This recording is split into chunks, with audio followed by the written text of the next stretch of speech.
அவர்களே, ஆண்டவரும் உலக ரட்சகருமாகிய இயேசு கிறிஸ்துவின் நாமத்தினாலே இந்த அதிகால வேளையில் இருதயத்தின் ஆழத்திலிருந்து உங்களுக்கு நல்வாழ்த்துக்கள். யோசுவாவின் புஸ்தகம் 24வது அதிகாரம் 15வது வசனத்தை வாசித்து இந்த நாளுக்காக நாம் ஜெபிப்போம்.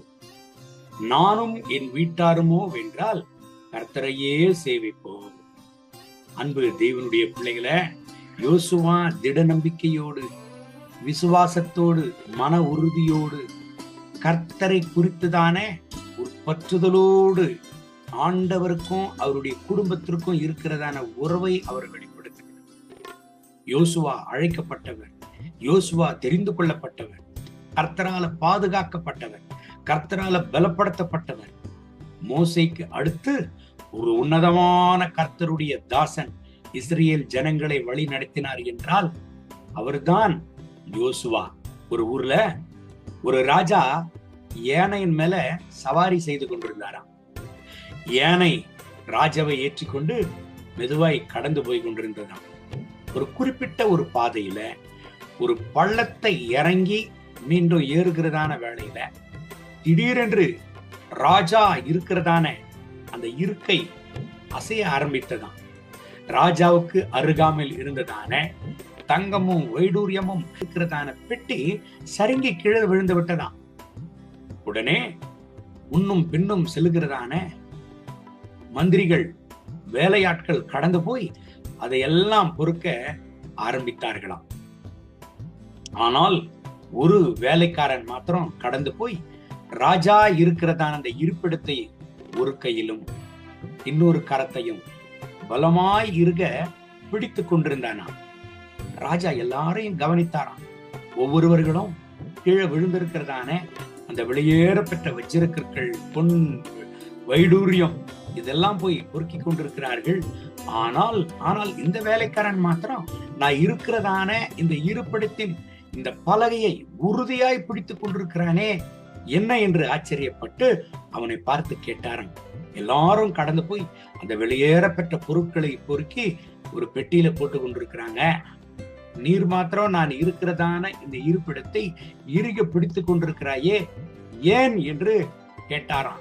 நீ கடந்து போய் அவைகளை பொறுக்கவில்லையா என்று கேட்டால் அந்த வேலைக்காரன் சொன்னானா, மகாராஜா, என்னுடைய வாழ்க்கையில உணவில்லாத நான் தவித்த பொழுதெல்லாம் என்னை போஷித்த ராஜா என்றால் அது நீர்தான்.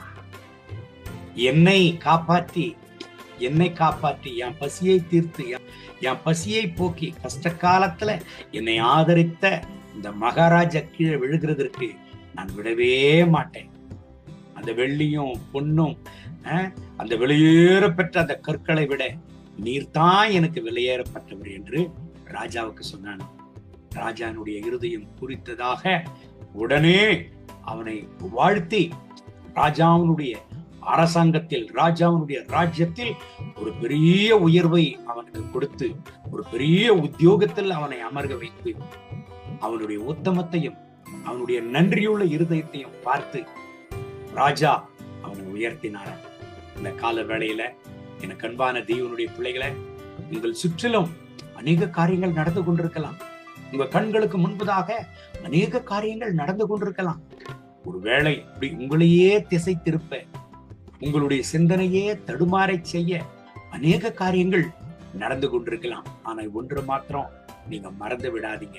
உங்களை அழைத்த ஆண்டவரை சேவிக்கிறதை, உங்களை அழைத்த ஆண்டவரை பின்பற்றுகிறதை, உங்களை அழைத்த ஆண்டவரை அண்டி இருக்கிறதை ஒருபோது விட்டுறாதீங்க.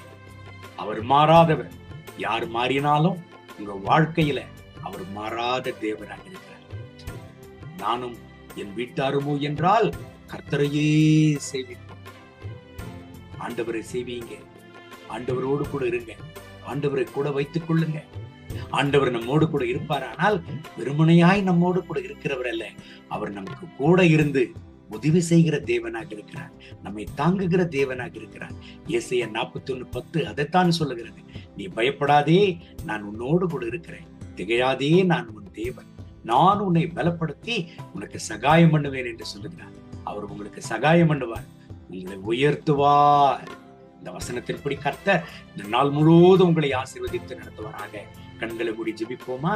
அன்பின் பரலோக நல்ல பிதாவே, இந்த வசனத்தை கேட்டு இந்த ஜெபத்தில் இணைந்து என்னோடு ஜெபித்துக் கொண்டிருக்கிற எனக்கு அன்பான சகோதர சகோதரிகளுக்காக ஜெபிக்கிறேன். இவர்களை ஆசீர்வதிங்க.